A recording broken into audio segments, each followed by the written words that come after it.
G'day guys, welcome back to the channel. And today we're building our turbo manifold for the Mk1 Escort.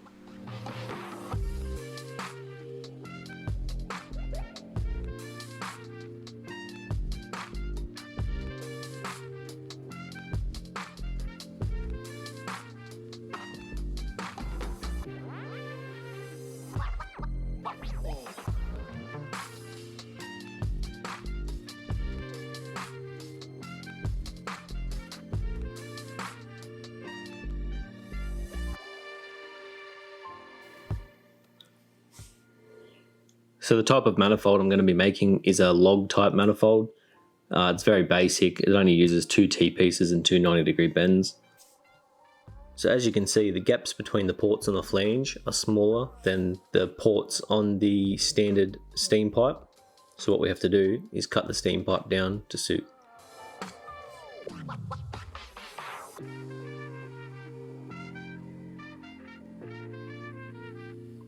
So all I'm doing first is taking measurements of the flange and then taking measurements of the steam pipes as they come from the factory, and then basically just splitting the difference and cutting off the required amount from each piece of pipe.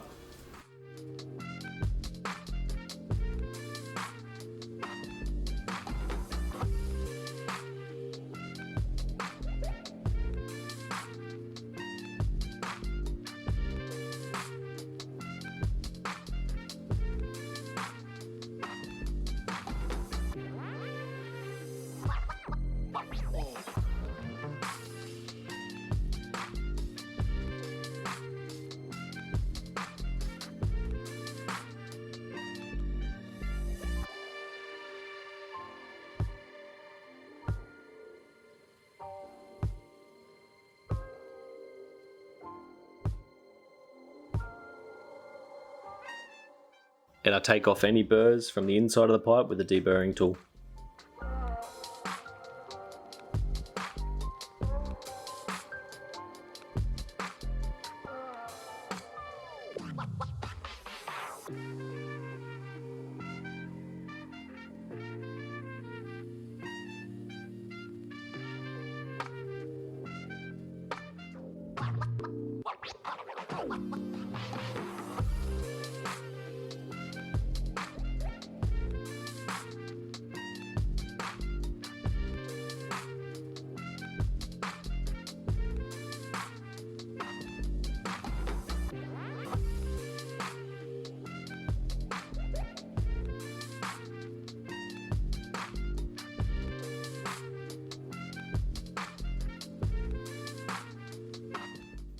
So here you can see that the 2 T-pieces are in the right position. Now I just have to cut the 2 90-degree elbows.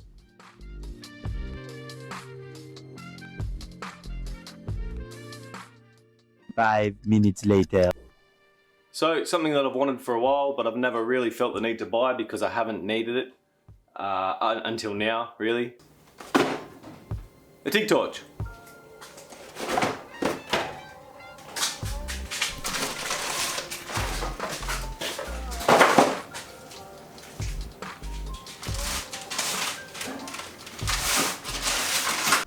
So, quick story. At the end of last year, I almost bought a AC/DC TIG welder. Got talked out of it, and I'm glad I did because it would have been a waste of money for me. I have a machine that can do TIG already. It can't do aluminium, it's only a DC machine. So I wanted the aluminium function so that I could make really 3 or 4 parts I could have made out of aluminium. And I was going to go and spend $2,000 on a machine. Glad I didn't. So the idea, buying this TIG torch, is that I can use my machine to practice on mild steel, make a few parts up like my turbo manifold, practice, and then maybe I might buy a new machine. So I do like the idea of having 2 machines, one for MIG, one for TIG. That way I don't have to go and swap bottles, swap guns. Just it's more functional to have 2. Do I really need it at the moment? Am I welding enough at the moment to warrant having 2 machines sitting here? Probably not. Also, the person who talked me out of buying my own machine my brother, he went and bought his own machine. So I can use his whenever I need to. He lives 5 minutes up the road from me. So if I need to do alley, I can go use his machine for now. But in the future, if I want to make something up myself, I kind of want that availability. Also, I've done about 8 hours of TIG welding in my life, which was another reason why I didn't want to go and spend $2,000 on a machine. I haven't really had that much experience with it. I did a basic intro to welding at my local TAFE, or Technical Institute, wherever in the world you are, that's what you call it. Just a secondary college sort of thing where you go and learn pretty much whatever you want. So they did a free intro to welding course, which I did. And yeah, I did about 4 hours of theory, learning about the different parts of the machine, how to set it up, how to set up the torch, what tungstens to use, gas flow, whatever. And then about 4 hours of actual practical welding. We did about 1 hour of aluminium, and the rest was stick, really, a lot of stick welding and a little bit of MIG welding. So yeah. Okay, so I've gone out and I've picked up my argon gas bottle. This one here is the MIG gas, which is an argon mix. This is pure argon, so I've picked that up.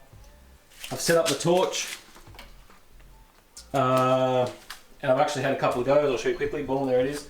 I'm not going to show you because it's rubbish, it sucks, and I'm not confident to do any car parts with that right now. So what the plan is, I'm going to MIG up the whole turbo manifold. I'm much more confident at MIG. Okay, so here's a time lapse of the process I took to weld up this manifold. Tacked it together first and then welded it up, pretty much stitching it the whole way around. Clamped it to the bench just so the flange wouldn't warp when the heat got into it, and I think it did a pretty good job. The welds aren't the best. Definitely could have taken my time more and tried to get it a bit better, a bit more uniform, less stop starts, more continuous welding. But it's the first one I've really done, so I'm not too worried about it. It'll do the job.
So that was the first part of the manifold. That was the main body of it. Now I have to figure out where I want to mount the turbo so I can attach the turbo flange to the actual manifold. Yeah, so do I want to go with a low mount turbo? Do I want to go with a high mount? I think I'll go low mount. It'll just be easier. Easier for a dump pipe. It won't get in the way of the water rail that has to go past. And there's a lot of room down there, so I think I might do the low mount setup. The high mount definitely looks cooler, but the low mount would just be easier, I think, for now. Okay guys, that's enough from me. If you made it this far, thanks for watching. Please like, comment, subscribe, and hopefully next episode I can find a position for this turbo so we can finish off the manifold and move on to the next thing. Anyway, have a good day, and I'll catch you next time. See ya.